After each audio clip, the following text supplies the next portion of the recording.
विधान परिषदेतील काँग्रेसचे गटनेते आमदार सतेज पाटील यांनी राज्यातील सर्वंकष घनकचरा व्यवस्थापनासाठी धोरण निश्चित करण्याबाबतचा प्रश्न विधान परिषदेत उपस्थित केला।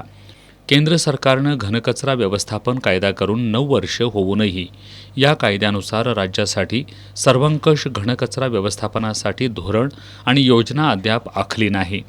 राज्यात 2021-22 या कालावधीत 41% असंकलित कचऱ्याची नोंद करण्यात आल्याचं भारताचे नियंत्रक आणि महालेखापरीक्षक यांनी आपल्या अहवालात नमूद केलं असल्याची बाब आमदार सतेज पाटील यांनी निदर्शनास आणून दिली।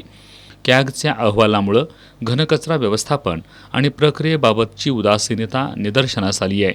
केंद्र शासनानं घनकचरा व्यवस्थापन नियम लागू केल्यापासून 1 वर्षाच्या आत राज्यासाठी घनकचरा धोरण आणि घनकचरा व्यवस्थापन आखावं असे निर्देश देऊनही शासनानं या प्रकरणी कोणतीच कार्यवाही केली नाही। शहरी आणि ग्रामीण भागात वाढत्या लोकसंख्येमुळे दररोज निर्माण होणाऱ्या घनकचऱ्याचं योग्य व्यवस्थापन होत नाही।